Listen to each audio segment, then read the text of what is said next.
तमाम दोस्तों को इथियोपिया की 8वीं किस्त के साथ वेलकम। उम्मीद है कि आपको गुज़िश्ता 7वीं किस्त पसंद आई होगी।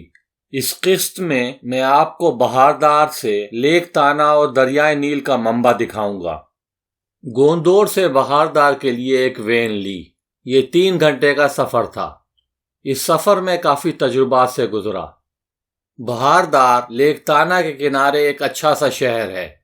मेरे होटल के कमरे से यह स्टेडियम नज़र आता था। नीचे ट्रैफिक भी तरीके से चल रही थी। अच्छा लगा। कमरे में एक मच्छरदानी लगी हुई थी, जिससे यह तो पता चल गया कि यहाँ मच्छर ज़रूर होते होंगे। अलबत्ता यह ना पता था कि यहाँ खटमल भी होते हैं। रात भर उन्होंने मेरा खून चूसा और ज़िंदगी में पहली बार इस तजुर्बे से भी गुजरा।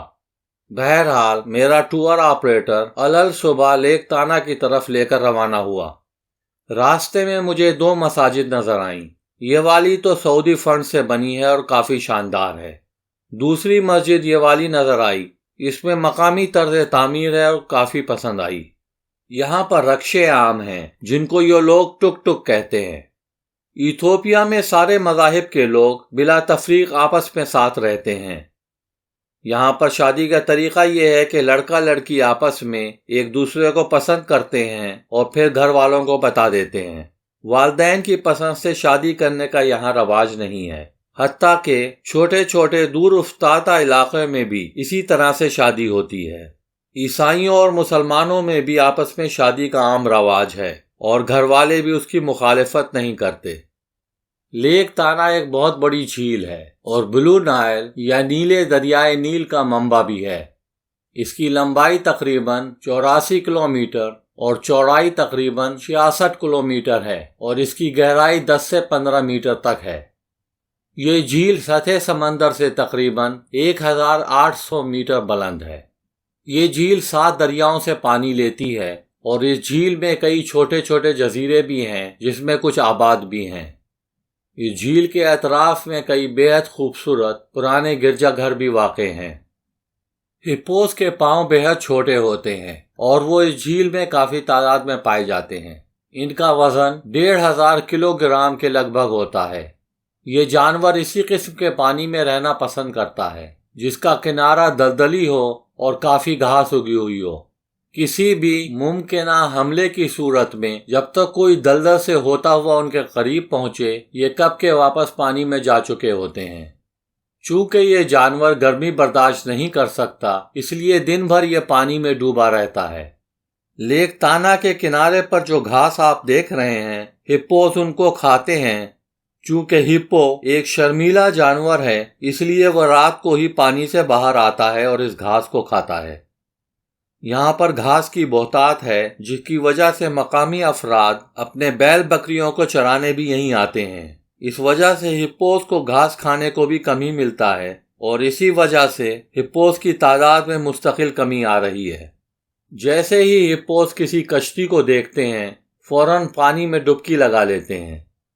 कश्ती का इंजन बंद ना करके खामोशी से उनके करीब जाना पड़ता है, लेकिन फिर भी एकदम से गायब हो जाते हैं।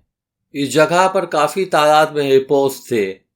हम उनके करीब भी पहुंच गए, लेकिन कुछ नंग धड़न शैतान लड़के जैसे ही हिप्पो अपना सर बाहर निकालते, उन पर पथराव कर देते थे।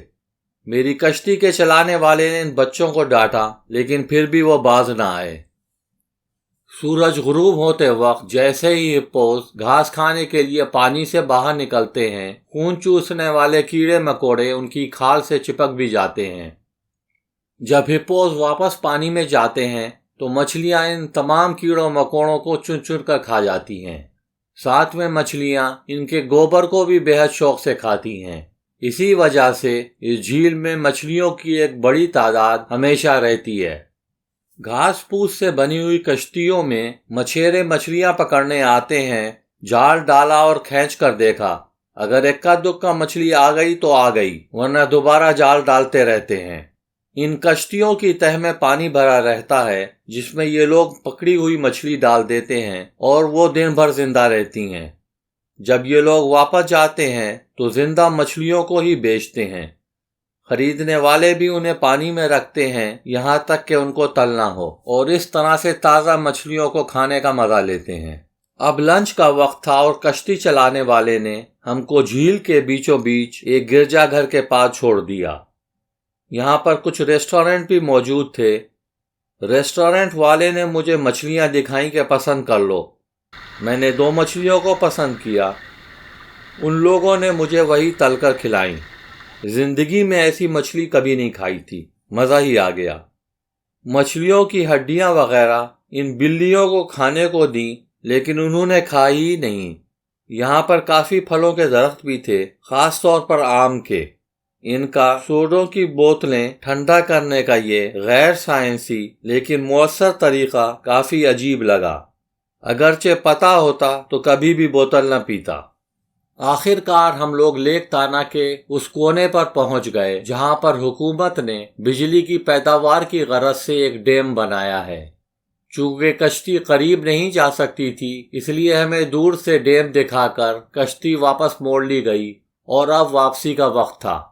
مجموعی طور پر یہ بے حد آرام دہ، پرسکون اور منفرد سفر تھا۔